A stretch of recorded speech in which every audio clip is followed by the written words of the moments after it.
Potassium ക്ലോറൈഡിൻ്റെ molecular weight 74.5 ഗ്രാമാണ്. 74.5 gram. Potassium chloride ഉണ്ടാക്കാൻ 4 methods നമുക്ക് പഠിക്കാം. ഫസ്റ്റ് മെത്തേഡ് എന്ന് പറഞ്ഞാൽ കാർണലൈറ്റ്, അതായത് പൊട്ടാസ്യം ക്ലോറൈഡിൻ്റെ ഒരു ഓറാണ് carnallite. MgCl2KCl6H2O.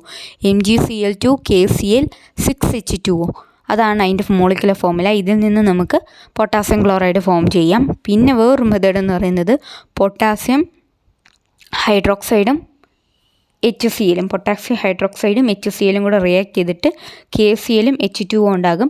Potassium കാർബണേറ്റും HCl, 2 HCl 2HCl എന്ന് പറയുന്നത് ഹൈഡ്രോക്ലോറിക് ആസിഡും കൂടെ റിയാക്ട് ചെയ്താലും KCl കാർബൺ ഡയോക്സൈഡ് വാട്ടറും പ്രൊഡ്യൂസ് ചെയ്യും.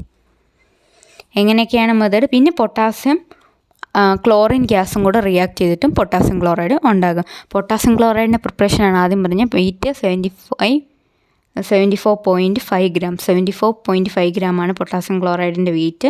പൊട്ടാസ്യം ക്ലോറൈഡ് എങ്ങനെയൊക്കെയാണ് പ്രിപ്പയർ ചെയ്യുന്നതെന്നാണ് പറയുന്നത്. ഫസ്റ്റ് പ്രിപ്പയർ ചെയ്തത് ഏത് വഴിയാണ്? കാർണലൈറ്റ്. പൊട്ടാസ്യം ക്ലോറൈഡിൻ്റെ ഒരു ഓറാണ് കാർണലൈറ്റ്. MgCl2KCl6H2O. MgCl2KCl6H2O. MgCl2KCl6H2O അതാണ് അതിൻ്റെ ഫോർമുല. അത് പഠിച്ചിരിക്കണം, അറിഞ്ഞിരിക്കണം. അതിൽ നിന്ന് നമുക്ക് പ്രൊഡ്യൂസ് ചെയ്യാം. പിന്നെ പൊട്ടാസ്യം കാർബണേറ്റും HCl അതായത് ഹൈഡ്രോക്ലോറിക് ആസിഡും കൂടെ റിയാക്ട് ചെയ്തിട്ട് നമുക്ക് പൊട്ടാസ്യം ക്ലോറൈഡ് ഫോം ചെയ്യാം. Potassium chloride, water, carbon dioxide. പിന്നെ പൊട്ടാസ്യം ഹൈഡ്രോക്സൈഡ് HClഉം കൂടെ റിയാക്ട് ചെയ്തിട്ട് KClഉം H2Oയും ഫോം ചെയ്യുന്നു. ഏതൊക്കെ മെത്തേഡ്സാണ്? Carnallite, MgCl2KCl6H2O. കാർണലൈറ്റിൽ നിന്ന് പ്രിപ്പയർ ചെയ്യാം. പൊട്ടാസ്യം ക്ലോറിൻ ഗ്യാസും കൂടെ വെച്ചിട്ട് റിയാക്ട് ചെയ്തിട്ട് പ്രോഡക്റ്റ് ഉണ്ടാക്കാം.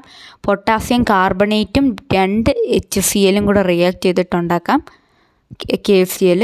പിന്നെ പൊട്ടാസ്യം ഹൈഡ്രോക്സൈഡ് HClഉം കൂടെ റിയാക്ട് ചെയ്തിട്ട് KClഉം വാട്ടറും ഉണ്ടാക്കാം. ഇങ്ങനെയാണ് മെത്തേഡ്സ് ഉള്ളത്. ഇനി ഇതിൻ്റെ പ്രോപ്പർട്ടീസ് എന്ന് പറഞ്ഞാൽ നമുക്കറിയാം വൈറ്റ് കളറിലായിരിക്കും, കുറച്ച് സോൾട്ടി ആയിട്ടുള്ള ടേസ്റ്റ് ആയിരിക്കും. നമ്മൾ സോൾട്ടിന് പകരമായിട്ട് ചിലപ്പോൾ യൂസ് ചെയ്യും. സോഡിയം ക്ലോറൈഡിൻ്റെ അതേ പ്രോപ്പർട്ടീസ് തന്നെയാണ് സത്യം പറഞ്ഞാൽ നമ്മുടെ പൊട്ടാസ്യം ക്ലോറൈഡിനുള്ളത്. പിന്നെ ഇതിൻ്റെ യൂസ് അത് അറിഞ്ഞിരിക്കണം. എന്താണ്? ഫെർട്ടിലൈസർ, ഫുഡ് പ്രോസസ്സിങ്ങിന്, മെഡിസിൻസിന്, പിന്നെ ഉപ്പിന് പകരമായിട്ടും ചിലപ്പോൾ യൂസ് ചെയ്യാറുണ്ട്. ഇത്ര അറിഞ്ഞിരിക്കണം. ഓക്കെ. പിന്നെ ഇലക്ട്രോലൈറ്റ് റെപ്ലിനേഷൻ. ഓക്കെ, ഇത്രയുമാണ് പൊട്ടാസ്യം ക്ലോറൈഡിൻ്റെ. എങ്ങനെയൊക്കെയാണ് പ്രിപ്പയർ ചെയ്യുന്നത്? 4 മെത്തേഡ് പറഞ്ഞു.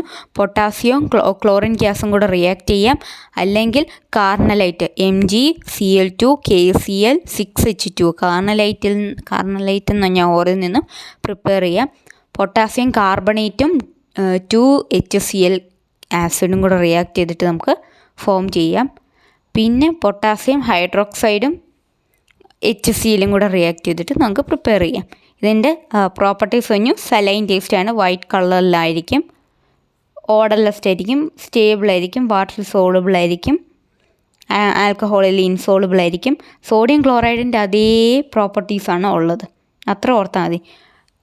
പിന്നെ യൂസ് എന്ന് പറയുമ്പം ഫെർട്ടിലൈസർ, മെഡിസിനിൽ യൂസ് ചെയ്യും, സയൻറ്റിഫിക് ആപ്ലിക്കേഷനിൽ യൂസ് ചെയ്യും.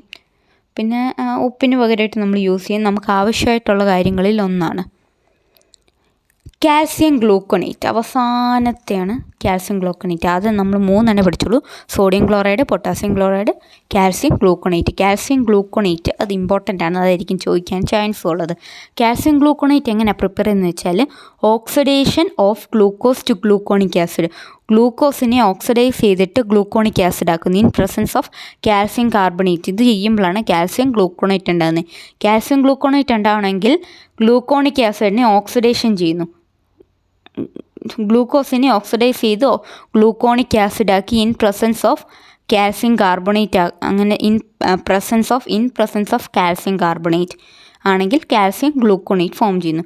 കാൽസ്യം ഗ്ലൂക്കോണിക് ആസിഡിൻ്റെ ഫോർമുല അറിഞ്ഞിരിക്കണം. ആദ്യം ഇത്ര ഓർക്കുക, CHOH4. അത് കഴിഞ്ഞിട്ട് ആ Cയിൽ നിന്നുമാണ് 2 കണക്ഷൻ. താഴോട്ടുള്ള കണക്ഷൻ ആണെങ്കിൽ COOH ആണ്, അതായത് ആസിഡ് ആകുമ്പോൾ കാർബോക്സിലിക് ആസിഡ് ആകുമ്പോൾ നമുക്കറിയാമല്ലോ COOH. അതാണ് ഇവിടെ COOH ആണ്.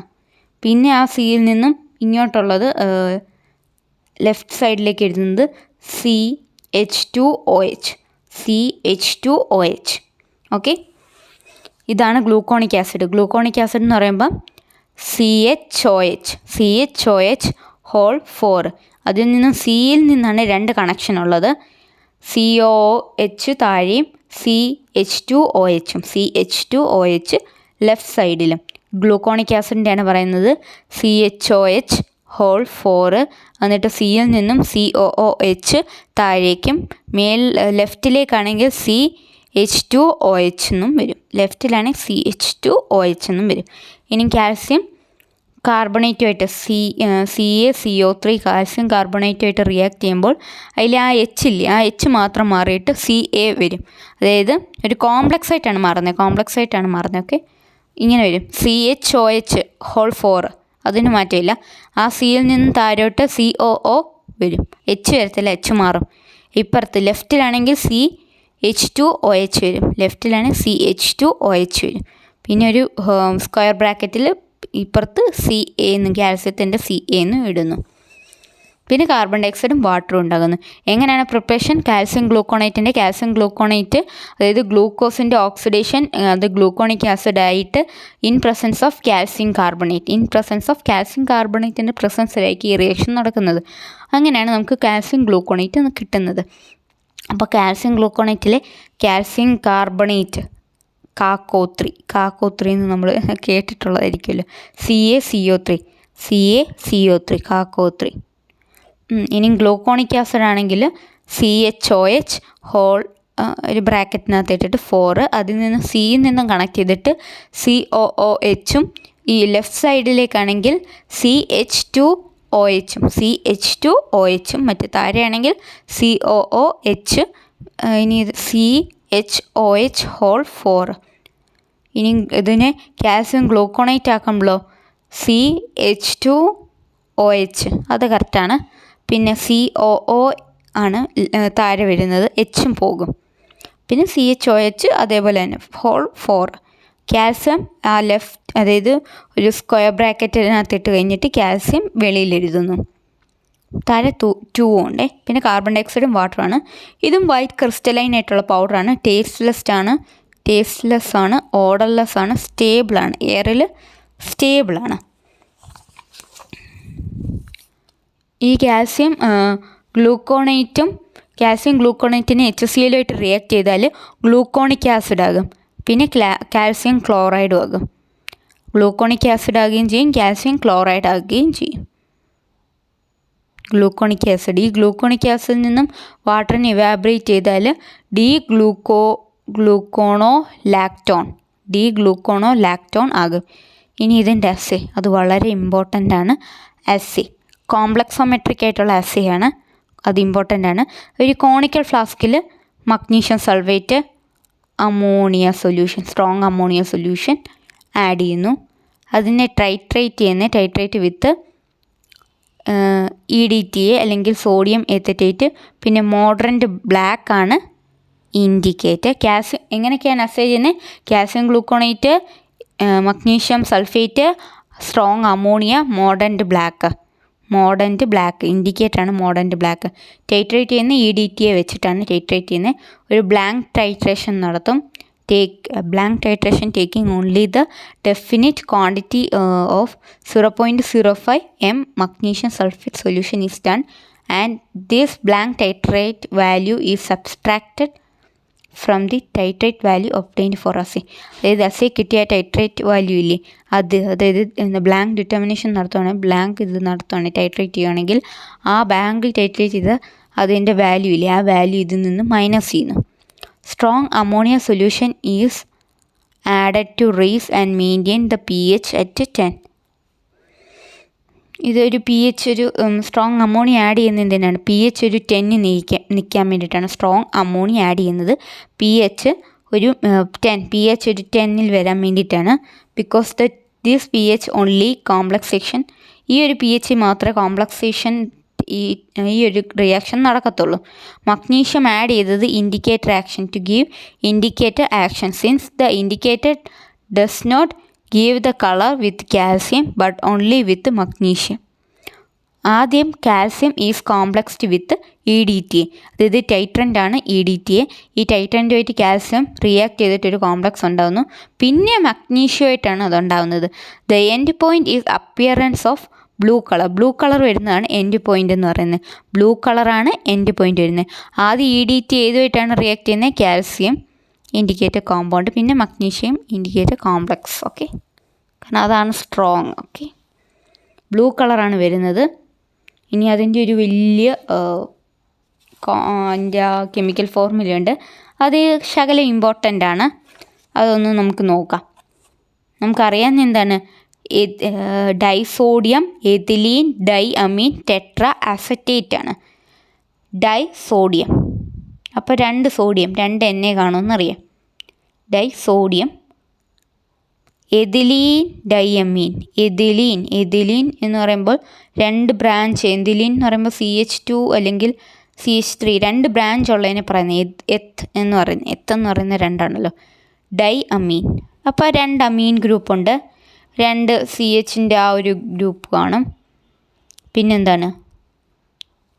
ടെട്രാ അസറ്റേറ്റ്, 4 അസറ്റിക് ആസിഡിൻ്റെ അസറ്റേറ്റ് എന്ന് പറയുന്നത് CH3COO ആണ്, അല്ലെങ്കിൽ CH2COO എന്നെ ഉണ്ടെങ്കിൽ സോഡിയം അസറ്റേറ്റ് ആയിട്ട് മാറും. ഇനി ഇതിൻ്റെ ഫോർമുല വെച്ച് എങ്ങനെയാണ് നമ്മൾ ഇത് ചെയ്യുന്നതെന്ന് പറയാം. ഈ ഒരു വാക്കിൽ നിന്ന് നിങ്ങൾക്ക് കുറച്ച് കാര്യം പിടി കിട്ടുമല്ലോ, അതിന് വേണ്ടിയിട്ടാണ് അതൊന്നും ഞാൻ പറഞ്ഞത്. ആദ്യം CH2 സിംഗിൾ ബോണ്ട് CH2, അതിനെ എഥിലീൻ എന്ന് പറയുന്നത്. അപ്പോൾ എഥിലീൻ ആദ്യം വരച്ചു, CH2 സിംഗിൾ ബോണ്ട് CH2. അതിൻ്റെ 2 സൈഡിലും ഡൈ അമീൻ ആണല്ലോ. ഡൈ അമീൻ ആണെങ്കിൽ NH3 എന്നുള്ളത് അല്ലെങ്കിൽ N റിലേറ്റഡ് ആയിട്ടുള്ളതാണ്. അപ്പോൾ 2 സൈഡിലേക്കും CH2 സിംഗിൾ ബോണ്ട് CH2, ഈ 2 CH2ലും ഒരു N കണക്ട് ചെയ്യണം. ഈ ഒരു 2 Nലും ഇല്ലേ എന്താണ്? CH2OH, അതായത് CH2OHും ഒരു സൈഡിൽ CH2COONe, എന്താണ്? CH2COONe, അതായത് സോഡിയം അസറ്റേറ്റ്. അതായത് എന്നുമായിട്ട് കണക്ട് ചെയ്യുന്ന ഒരെണ്ണം സോഡിയം അസറ്റേറ്റ് ആയിരിക്കും, ഒരെണ്ണം CH2COOH. അങ്ങനെയാണ് കണക്ട് ചെയ്യേണ്ടത്. ഓക്കെ, ഇനി ഇത് രണ്ടും കൂടെ റിയാക്ട് ചെയ്തിട്ട് കാൽസ്യം EDTA കോംപ്ലക്സ് ഉണ്ടാകുന്നുണ്ട്. കാൽസ്യം EDTA കോംപ്ലക്സ് ഉണ്ടാകുമ്പം ഈ CH2 ആദ്യം എഴുതണം. CH2ൻ്റെ താഴെ N, ഒരു സിംഗിൾ ബോണ്ട് ഇടുക. പിന്നെ എന്നുമായിട്ട് കണക്ട് ചെയ്യാത്ത വേറൊരു N അതിൻ്റെ താഴെ കുറച്ച് നീക്കി താഴെ എഴുതുക N. അതിനെ കണക്ട് ചെയ്ത് പിന്നെ ഒരു CH2. ഈ 2 Nനെയും എന്താണ് ഒരു ട്രയാങ്കിൾ എന്നുള്ള രീതിയിൽ കണക്ട് ചെയ്യുന്നത്, നടുക്കൊരു CA എന്ന് പറയുന്ന രീതിയിൽ എഴുതുക. ഈ CA പിന്നെ എന്ത് ചെയ്യുക? ഈ 2 അത് നിങ്ങൾ നോക്കി പഠിക്കുന്നതായിരിക്കും കുറച്ചുകൂടെ നല്ലതെന്ന് തോന്നുന്നു. ഈ എന്നുമായിട്ടൊരു സ്ക്വയർ ഷേപ്പിൽ കണക്ട് ചെയ്യുന്നതാണ് CH2 രണ്ടിടത്ത് CH2.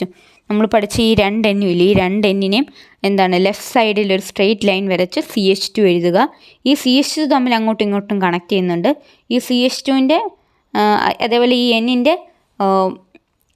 CH2 എഴുതിയതിൻ്റെ തൊട്ട് മേളിൽ ഏതാണ്ട് അടുത്തായിട്ട് CH2OONe രണ്ടിടത്തും 2 സൈഡിൽ Nൻ്റെ ലെഫ്റ്റ് സൈഡിൽ രണ്ടിടത്തും എഴുതുക. ഇപ്പുറത്താണെങ്കിലോ കാൽസ്യമായിട്ട് കണക്ട് ചെയ്ത രണ്ടിടത്തോട്ടും കാൽസ്യം എന്താണ് ഒരു ട്രയാങ്കിൾ എന്നുള്ള രീതിയിൽ OO എന്ന ഒരു എഴുതുക. OO എഴുതിയിട്ട് Oനെ COയുമായിട്ട് കണക്ട് ചെയ്യുക. ഈ CO എന്ന് പറയുന്നത് നമ്മൾ ആദ്യം Nൻ്റെ മേളിലൊരു CH2 ഇല്ലേ, അതുമായിട്ട് കണക്ട് ചെയ്യുക. താഴെയും നമ്മൾ CH2 എഴുതിയെന്ന് പറഞ്ഞില്ലേ, അതുമായിട്ടും മറ്റേ എന്താണ് CO കണക്ട് ചെയ്യുക. ഇങ്ങനെയാണ് കാൽസ്യം EDTA കോംപ്ലക്സ് ഉണ്ടായത്. അത് മനസ്സിലാക്കാൻ കുറച്ച് പാടായിരിക്കും. ഞാൻ ഇങ്ങനെ പറയുന്നത് പിക്ക് നോക്കി നിങ്ങൾ മനസ്സിലാക്കുക. അപ്പോൾ കാൽസ്യം എങ്ങനെയാണ് ഈ ഒരു റിയാക്ഷൻ, കാൽസ്യം ഗ്ലൂക്കോണേറ്റ്, അതായത് ഓക്സിഡേഷൻ, കാൽസ്യം കാർബണേറ്റും എന്താണ് ഗ്ലൂക്കോണിക് ആസിഡിൻ്റെ ഓക്സിഡേഷൻ നടത്തി അങ്ങനെയാണ് കാൽസ്യം ഗ്ലൂക്കോണേറ്റ് ഉണ്ടാകുന്നത്. എങ്ങനെയാണ്? CHOH4 ആ CUമായിട്ട് COOH കണക്റ്റഡ് ആണ്. അതേപോലെ തന്നെ ഇപ്പുറത്തുനിന്ന് H2OH CH2OHും കണക്റ്റാണ്. വൈറ്റ് ക്രിസ്റ്റലൈൻ ആയിട്ടുള്ള പൗഡർ ആയിരിക്കും. ടേസ്റ്റ്ലെസ് ആണ്, ഓർഡർലെസ് ആണ്. കാൽസ്യം ഗ്ലൂക്കോണേറ്റും ഡൈല്യൂട്ട് അല്ല HCl റിയാക്ട് ചെയ്യുകയാണെങ്കിൽ ഗ്ലൂക്കോണിക് ആസിഡ് പ്രൊഡ്യൂസ് ചെയ്യും. ഗ്ലൂക്കോണിക് ആസിഡ് കാൽസ്യം ഗ്ലൂക്കോണേറ്റിനകത്താണ് H മാറിയിട്ട് ഒരു സ്ക്വയർ ബ്രാക്കറ്റ് വരികയും ചെയ്യും. പിന്നെ കാൽസ്യം റൈറ്റ് സൈഡിൽ ആഡ് ചെയ്യും കാൽസ്യം. ഓക്കെ, ഇത്രേ ഉള്ളൂ വ്യത്യാസം. ആസിഡ് എന്ന് പറയുന്നത് കോംപ്ലക്സോമെട്രിക് ആയിട്ടുള്ള ആസിഡ് ആയിരിക്കും. Magnesium sulphate, ammonia, mordant black, calcium gluconate ആയിരിക്കും കോണിക്കൽ ഫ്ലാസ്കിൽ. EDT വെച്ചായിരിക്കും ടൈട്രേറ്റ് ചെയ്യുന്നത്. ബ്ലൂ കളർ ആയിരിക്കും എൻഡ് പോയിൻറ്റിൻ്റെ appearance of blue colour. End point എന്ന് പറഞ്ഞാൽ അപ്പിയറൻസ് ഓഫ് ബ്ലൂ കളർ ആയിരിക്കും. ആദ്യം എന്താണ്, കാൽസ്യം ഈസ് കോംപ്ലക്സ്ഡ് ബൈ EDTയും കാൽസ്യം കൂടെ റിയാക്ട് ചെയ്തിട്ടൊരു കോംപ്ലക്സ് ഉണ്ടാവും. മഗ്നീഷ്യം കുറച്ചുകൂടെ സ്ട്രോങ് ആയിട്ട് മഗ്നീഷ്യമായിട്ട് പിന്നെ അതെന്ത് ചെയ്യും, കോംപ്ലക്സ് ഫോം ചെയ്യും. അങ്ങനെ ബ്ലൂ കളർ വരും. ബ്ലൂ കളറാണ് end point. Okay, the കോംപ്ലക്സേഷൻ of calcium by EDT is given below. അത് നമുക്കറിയാം. കാൽസ്യം എന്തുമായിട്ട് റിയാക്ട് ചെയ്യുന്നു, EDT ആയിട്ട്. EDT എന്ന് പറയുമ്പം CH2 സിംഗിൾ ബോണ്ട്. അത് തമ്മിൽ ഈ CH2 രണ്ടിടത്തും N-ആയിട്ട് കണക്റ്റഡ് ആണ്. N എന്താണ്, CH2COON സോഡിയം അസറ്റേറ്റുമായിട്ടും പിന്നെ എന്താണ് CH2COOH-ആയിട്ടും കണക്റ്റാണ്. CH2COOH-ആയിട്ട് കണക്റ്റാണ്. ഇപ്പുറത്തും അതേപോലെ തന്നെയാണ്, ശകലമുള്ള വ്യത്യാസം. CH2OON. ഓക്കെ, ഇനി ഇതിൻ്റെ യൂസ് എന്താണെന്ന് വെച്ചാൽ, calcium gluconate also provides the base for producing ferrous gluconate. Ferrous gluconate produce ചെയ്യാൻ അതിൻ്റെ ബേസായിട്ട് നിൽക്കാനായിട്ട് ഹെൽപ്പ് ചെയ്യുന്നുണ്ട്. പിന്നെന്താണ്, അത് അയൺ ഡെഫിഷ്യൻസി ആയിട്ടുള്ള പേഴ്സൺസിന് അവരുടെ ട്രീറ്റ്മെൻറ്റിന് വേണ്ടിയിട്ട് യൂസ് ചെയ്യുന്നതാണ് ഈ ഫെറസ് ഗ്ലൂക്കോണേറ്റ്. പിന്നെ കാൽസ്യം ഡെഫിഷ്യൻസി അതിന് വേണ്ടി യൂസ് ചെയ്യുന്നു. അയൺ ഡെഫിഷ്യൻസിയിൽ ഫെറസ് ഗ്ലൂക്കോണേറ്റ് പ്രിപ്പയർ ചെയ്യുന്നത് അതിന് ഹെൽപ്പ് ചെയ്യുന്നുണ്ട്. മെഡിസിൻസിലാണ് യൂസ് ചെയ്യുന്നത്. ഡെൻഡ്രിഫൈസിൽ കാണും, മെറ്റൽ പോളിഷിൽ കാണുന്നുണ്ട്, ഫ്രൂട്ട് ജെല്ലീസിനകത്ത് കാണും. ഇങ്ങനെയൊക്കെ യൂസ് ചെയ്യുന്നുണ്ട്. ഓക്കെ, കാൽസ്യം ഗ്ലൂക്കോണേറ്റ് മനസ്സിലായി നിൽക്കുന്നു. കുറച്ച് പാടാണ്, അത് നിങ്ങൾ പഠിച്ച് മനസ്സിലാക്കുക. ഓക്കെ.